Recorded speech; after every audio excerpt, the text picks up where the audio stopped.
আসসালামু আলাইকুম, welcome back. Fair on black magic YouTube চ্যানেলে আপনাদের সবাইকে স্বাগত জানাচ্ছি। আমি শাহিন। ডিয়ার অডিয়েন্স, প্রতিদিনের মতো আজকেও প্রস্তুত আছেন তো রক্ত হিম করা একটা ঘটনা শোনার জন্য? আজকে যে কাহিনীটা আপনাদের আমি শোনাবো, সেই কাহিনীটা ঘটেছে একটা রিক্সা চালকের সাথে। তো এই ঘটনাটি আমি যার কাছ থেকে শুনছি, আমি ঠিক তার মতো করেই বলার চেষ্টা করব। অবশ্যই পুরো কাহিনীটা শুনবেন, আর আমিও যথেষ্ট চেষ্টা করব আপনার মনোযোগটা ধরে রাখার।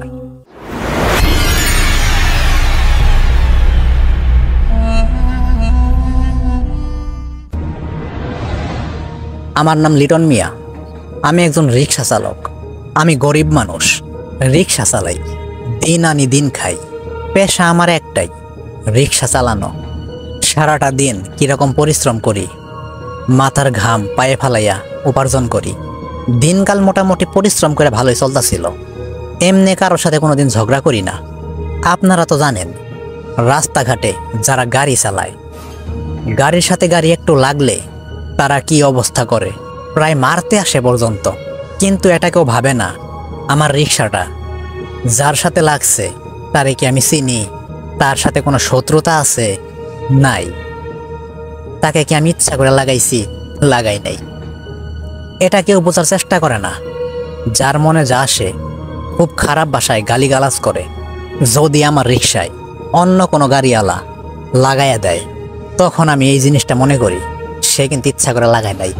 কিন্তু বর্তমান বাংলাদেশের মানুষ এমন এক পর্যায়ে আছে, ভুল যদি তাদেরও হয় তাও কিনা গালিগালাজ করে আমাদের মতো সাধারণ মানুষকে। তো কাজকর্ম প্রতিনিয়ত ঠিকঠাকই করি, কখনো কোনো সমস্যা হয় না। কাহিনীটা আমার সাথে যে সময় হয়েছে, সেদিন রাত 11টা থেকে আনুমানিক 12টার মধ্যে। কাহিনীটা আমার সাথে কিভাবে শুরু হয় জানেন? সারাদিন কাজকর্ম শেষ কইরা বাসায় ব্যাক করতেছি।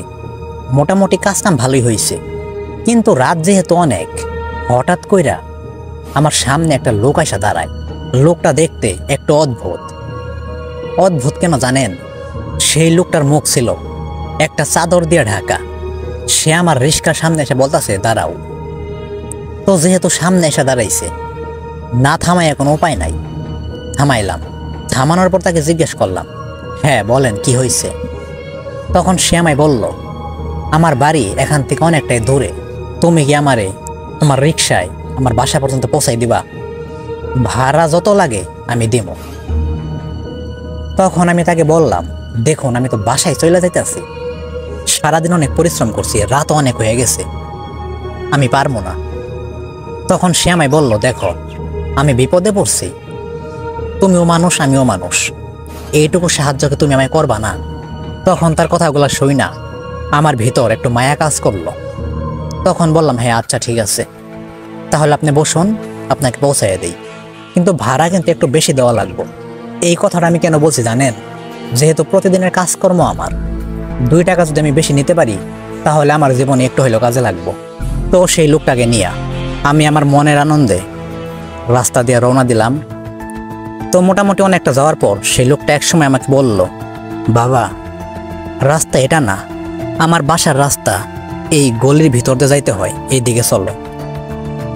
তখন আমি তাকে জিজ্ঞেস করলাম, চাচা এই রাস্তায় তো আমি কখনো যাই নাই, রাস্তাটা কেমন আমি জানি না। তখন সে বলল, আরে রাস্তা ভালো আছে, তুমি চিন্তা করো না। তখন তার সাথে কথা বলতে বলতে যাইতাছি, মোটামুটি 10 মিনিট সে পিছন থেকে আর কোনো কথা বলে নাই। অবশেষে আমি তাকে জিজ্ঞেস করলাম, আর কত দূর যাবো চাচা? সামনে তো বাড়িঘর দেখতেছি না, শুধু জঙ্গল। আস্তে আস্তে মনে হয় রাস্তাও শেষ হইতাছে, এইদিকে আপনার বাসাটা কই? পিছন থেকে কোনো সারা শব্দ নাই।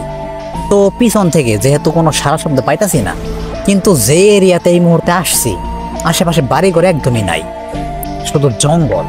আর রাত কিন্তু প্রায় 12টা বেজে গেছে। সেই সময় আমি পিছন থেকে শুনতে পারলাম, যদি কোনো কুকুর বা শেয়াল কোনো হাড়গোড় চাবাইয়া খায়, যেরকম আওয়াজ হওয়ার কথা ঠিক সেই রকম একটা আওয়াজ পিছন থেকে হইতাছে।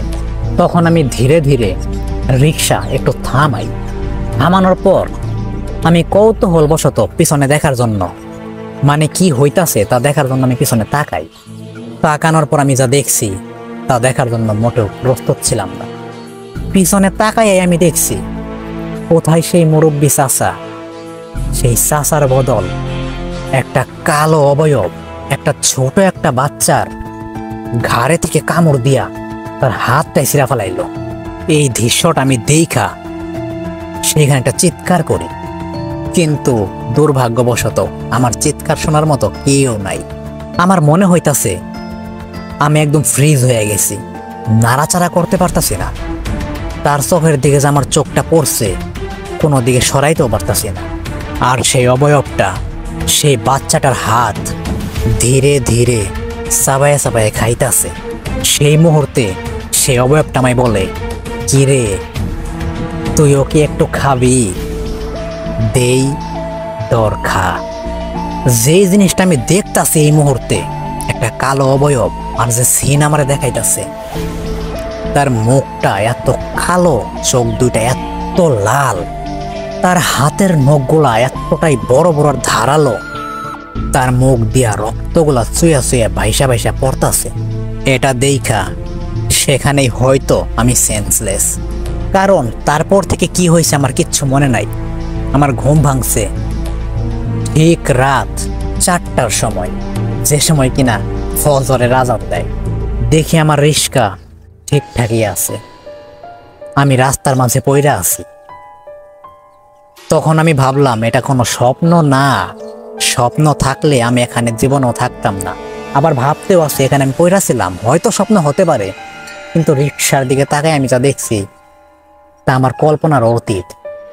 আমি দেখি আমার রিক্সা একদম রক্তে লাল টকটকা হয়ে আছে। সাথে সাথে কোনো রকম রিক্সাটারে নিয়ে বাসার দিকে রওনা দেই। বুঝতে পারতাছি আমার শরীরে এই মুহূর্তে প্রচুর পরিমাণে জ্বর উঠতেছে। অবশেষে বাসা পর্যন্ত যাইয়া সকালে কোনো রকমভাবে গোসল করি, খাওয়া দাওয়া প্রায় করতেই পারি না। তখন আমার বাসায় থেকে আমার বউ বলতেছে, সারাটা রাত তুমি কইছিলা। তখন তার সাথে এই সমস্ত কাহিনীটা আমি শেয়ার করি। তখন আমায় সে বলল, দেখো দরকার হয় একবেলা না খাইয়ে থাকবো, তারপরেও আজকে থেকে আর কোনোদিন এত রাত করবা না। পরের দিন একটা হুজুরের কাছে যাই, হুজুর আমাকে ঝাড়ফুঁক করে বলে, আসলে ওই রাস্তাটা ভালো না, কিছু কিছু খারাপ জিন আছে দুনিয়াতে, তারা বেশিরভাগ মানুষকে ভয় দেখায়। হয়তো তোমার সাথে এরকমই হয়েছে, তো আশা করি দ্বিতীয়বার এরকম কোনো কিছু হবো না। আর ওই রাস্তায় পারতে মানে যাবা না, আর রাত করে পারতে মানে কাজ করবা না, আর একটু সাবধান হয়ে থাকবা। হয়তো ইনশাল্লাহ আর দ্বিতীয়বার এরকম কোনো কিছু হবো না।